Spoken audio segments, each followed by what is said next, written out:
नमस्कार। SPT news में आपका स्वागत है। पेश है 14 अगस्त सुबह 6:15 राजस्थान की 15 बड़ी खबरों में। राजस्थान सरकार ने प्रदेश में छात्र संघ चुनाव करवाने से मना कर दिया है। सरकार ने हाईकोर्ट में जवाब पेश किया। इसमें राष्ट्रीय शिक्षा नीति लागू करने का हवाला देकर चुनाव करवाना पाना असंभव बताया। सरकार ने लिंग 2 कमेटी की सिफारिश का हवाला देते हुए कहा, सत्र शुरू होने के 8 सप्ताह में चुनाव करवाए जाने चाहिए। फिलहाल यह भी संभव नहीं दिख रहा है। जवाब में 9 यूनिवर्सिटी के कुलगुरुओं की सिफारिश भी शामिल की गई है। इसमें कुलगुरुओं ने शैक्षणिक सत्र, कक्षाओं के कार्यक्रम का हवाला देते हुए चुनाव न करवाने की राय दी है। छात्र संघ चुनाव न करवाने के खिलाफ राजस्थान यूनिवर्सिटी एमए प्रथम वर्ष के छात्र जयराम ने 14 जुलाई को छात्र संघ चुनाव न करवाने के खिलाफ राजस्थान यूनिवर्सिटी एमए प्रथम वर्ष के छात्र जयराम ने 24 जुलाई को याचिका दायर की थी। पटवारी सीधी भर्ती प्रतियोगी परीक्षा में शामिल होने वाले अभ्यर्थी राजस्थान रोडवेज की बसों में फ्री यात्रा कर सकेंगे। राजस्थान राज्य पथ परिवहन निगम ने 17 अगस्त को होने वाली परीक्षा के अभ्यर्थियों के लिए निःशुल्क यात्रा की सुविधा दी है। अभ्यर्थियों के लिए यह सुविधा परीक्षा से 5 दिन तक उपलब्ध रहेगी, यानी 15 अगस्त रात 12 बजे से 19 अगस्त रात 12 बजे तक यात्रा कर सकेंगे। राजस्थान रोडवेज की साधारण और एक्सप्रेस बसों में यह सुविधा मिलेगी। आरएसआरटीसी के अध्यक्ष शुभ्रा सिंह ने बताया कि ज्यादा यात्री भार को देखते हुए रोडवेज ने अतिरिक्त बस चलाने का निर्णय किया है। ये बसें विभिन्न डिपो से संचालित होगी। इनका संचालन परीक्षार्थियों की सुविधा को ध्यान में रखते हुए तय किया जाएगा। पुणे की एक अदालत ने कांग्रेस सांसद राहुल गांधी ने बुधवार को कहा कि उन्हें अपनी जान को खतरा है। यह खतरा उन्होंने सावरकर मानहानि केस को लेकर जताया है। उन्होंने कहा, मेरे खिलाफ मानहानि की शिकायत करने वाले नाथुराम गोडसे के वंशज हैं।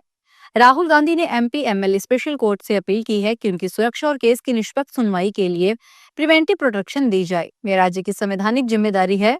कोर्ट इस मामले की अगली सुनवाई 10 सितंबर को करेगी। सीकर में बुधवार को जयपुर ग्रामीण एसीबी टीम ने बड़ी कार्रवाई को अंजाम दिया है। टीम ने सीकर में अतिरिक्त जिला परियोजना समग्र शिक्षा अभियान के सहायक अभियंता खुमाराम की रिश्वत लेते और उसके दलाल और ऑफिस के ही एएओ को गिरफ्तार किया गया है। हालांकि एएन मौके से फरार है, जिसकी तलाश जारी है। जयपुर ग्रामीण एसीबी के एडिशनल एसपी सुनील सिहाग ने बताया कि परिवादी ने शिकायत दी थी कि उसकी फर्म के द्वारा सीकर के देवास गांव में राजकीय उच्च माध्यमिक स्कूल में कमरों का निर्माण किया गया था। स्वतंत्रता दिवस की पूर्व संध्या पर जोधपुर में राष्ट्र प्रेम और एकता का अद्वितीय संदेश देने वाली तिरंगा रैली निकाली जाएगी। भारतीय जनता पार्टी जोधपुर की ओर से आयोजित रैली में मुख्यमंत्री भजनलाल शर्मा मुख्य अतिथि के रूप में शामिल होंगे और रैली का नेतृत्व करेंगे। आयोजन 14 अगस्त को दोपहर 3 बजे गांधी मैदान से शुरू होकर सरदारपुरा गोल बिल्डिंग होते हुए जालोरी गेट पर संपन्न होगा। भव्य तिरंगा रैली की तैयारियों पर चर्चा के लिए जिलाध्यक्ष राजेंद्र पालीवाल की अध्यक्षता में एक महत्वपूर्ण बैठक आयोजित हुई है। राजस्थान के नए निर्वाचन आयुक्त की रेस में 4 अफसरों के नाम चल रहे हैं। खास बात यह है कि एक महिला आईएएस शुभ्रा सिंह को इस रेल में प्रबल दावेदारों में से माना जा रहा है। मौजूदा निर्वाचन आयुक्त मधुकर गुप्ता का 17 सितंबर को कार्यकाल पूरा हो रहा है। दिसंबर में पंचायत निकाय चुनाव करवाने की तैयारी में है, इसलिए पद को सरकारी खाली नहीं छोड़ सकती। राजनीतिक विश्लेषकों का कहना है कि सरकार जातीय समीकरणों को ध्यान में रखकर ही नियुक्त करेगी। शासन और सत्ता के गलियारों में जयपुर से दिल्ली तक यही सवाल है कि राज्य निर्वाचन आयुक्त कौन होगा। राज्य में 2 वर्किंग और 2 रिटायर्ड आईएएस रेस में शामिल हैं। सुप्रीम कोर्ट ने एससी/एसटी आरक्षण में क्रीमी लेयर लागू करने की मांग पर सुनवाई करने का फैसला किया है। यह याचिका रमाशंकर प्रजापति ने दायर की है। उनका कहना है कि आरक्षण का फायदा ज्यादातर एससी/एसटी के अमीर और मजबूत वर्ग को मिल रहा है, जबकि गरीब लोग पीछे रह जाते हैं। याचिका में कहा गया है कि एसटी/एसटी आरक्षण में 2 स्तर हों, पहले आर्थिक रूप से कमजोर लोगों को, फिर बाकी को मौका मिले। जस्टिस सूर्यकांत और जस्टिस जयमाल्या बागची की बेंच ने केंद्र सरकार को नोटिस जारी किया है और 10 अक्टूबर को अगली सुनवाई होगी।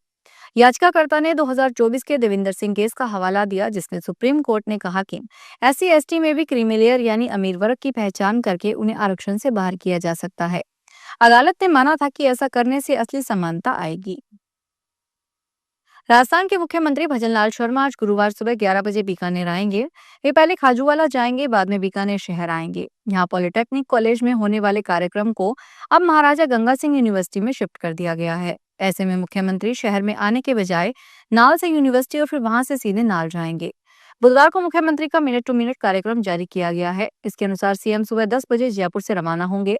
10:50 पर बीकानेर के नाल हवाई अड्डे उतरेंगे। यहाँ से हेलीकॉप्टर के माध्यम से खाजूवाला की कोडेवाला पोस्ट जाएंगे। इस पोस्ट पर बीएसएफ के जवानों के साथ संवाद करेंगे। इस कार्यक्रम में आम आदमी को एंट्री नहीं होगी। करीब 11:45 से 12:45 तक मुख्यमंत्री जवानों के साथ रहेंगे। इस दौरान उनकी ड्यूटी को लेकर चर्चा की जाएगी। साथ ही सीमावर्ती क्षेत्र की चुनौतियों पर चर्चा होगी। Chief justice of India B R. Gavai ने बुधवार को दिल्ली एनसीआर की सड़कों से आवारा कुत्तों पर लगे प्रतिबंध पर फिर से विचार करने का आश्वासन दिया। सीजेआई ने कॉन्फ्रेंस फॉर ह्यूमन राइट्स की याचिका पर सुनवाई करते हुए टिप्पणी की। एनजीओ की सचिव ननीता शर्मा ने सुप्रीम कोर्ट के मामले में सुनवाई के लिए जल्द तारीख तय करने की मांग की थी। सीजेआई ने जब मामले की सुनवाई पहले होने की बात कही, तब याचिकाकर्ता ने 2024 में जस्टिस जे.के. माहेश्वरी की बेंच के आदेश का हवाला दिया, जिसमें कहा गया था कि कुत्तों की बेहिसाब हत्या नहीं हो सकती। राजस्थान लोक सेवा आयोग के 4 साल बाद आरएएस पद्मा देवी की मेरिट कम करने पर हाईकोर्ट ने जवाब मांगा है। जस्टिस मनीष शर्मा की अदालत ने यह आदेश आरएएस पद्मा देवी की याचिका पर सुनवाई करते हुए दिए। याचिकाकर्ता के अधिवक्ता हिमांशु ठोलिया ने कोर्ट को बताया कि याचिकाकर्ता ने आरएएस 2018 की भर्ती में मेरिट में 24वां स्थान प्राप्त किया था। आरपीएससी की ओर से नंबर कम होने के बाद उनकी रैंकिंग भी 24 में से 39वीं हो गई। इसके लिए 4 साल बाद आरपीएससी ने उन्हें 1 मई को नोटिस भेजकर कहा कि उसे उत्तर पुस्तिका में एक प्रश्न पर परीक्षक ने एक जगह 0 और एक जगह 7 अंक दिए हैं, जिसका वह स्पष्टीकरण पेश करे। भीलवाड़ा में पॉलिटिकल पार्टी बनाकर राजनीतिक चंदा लेने का खुलासा हुआ है। 2 वकील और उनके एक दोस्त ने 3 साल में पार्टी अकाउंट से 271 करोड़ का लेन देन किया है। बोगस ट्रांजैक्शन के मामले में आयकर विभाग ने मंगलवार आरोपियों के घर छापेमारी की। कार्रवाई के दूसरे दिन कई बड़ी जानकारियां सामने आई है। अब तक इस पार्टी ने एक भी चुनाव नहीं लड़ा है। पार्टी के जो बड़े 3 अधिकारी हैं, वे भी डमी है। आज भी टीमें उनके घर पर कार्रवाई कर रही है। धौलपुर में जिला परिवहन एवं सड़क सुरक्षा विभाग द्वारा आयोजित बाल वाहिनी संयोजक समिति की बैठक में कई महत्वपूर्ण निर्णय लिए गए। बैठक की अध्यक्षता उपखंड अधिकारी डॉक्टर साधना शर्मा और जिला परिवहन अधिकारी गौरव यादव ने की। विभाग ने फिटनेस समाप्त 133 स्कूल बसों की आरसी निलंबित कर दी है। सभी विद्यालयों में रोड सेफ्टी क्लब स्थापित किए जाएंगे।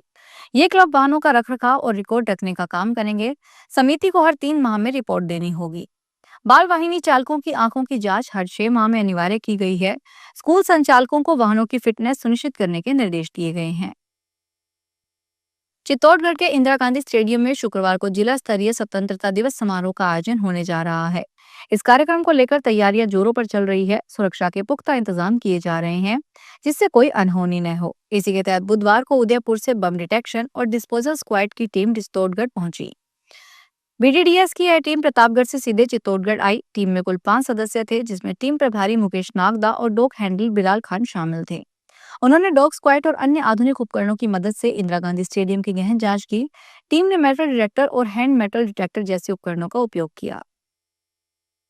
राजस्थान बीजेपी प्रदेशाध्यक्ष मदन राठौड़ ने कहा कि जब देश संघर्ष में हो, जब देश पर कोई दूसरा देश संकट पैदा करे, उस समय कोई देश के नेतृत्व की आलोचना करे, उसको देशभक्त कहा जा सकता है क्या?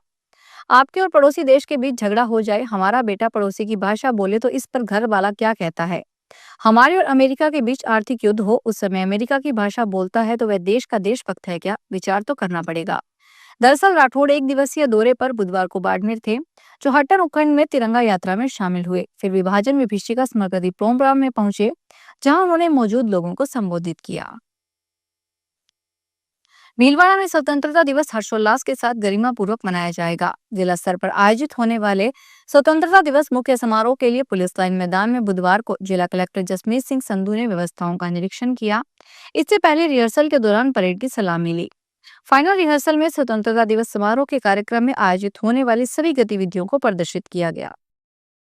तो ये थी राजस्थान की 15 बड़ी खबरें। अगर आपको हमारा बुलेटिन पसंद आया हो तो वीडियो को लाइक करें, अपने दोस्तों से शेयर करें और चैनल को सब्सक्राइब करना ना भूलें।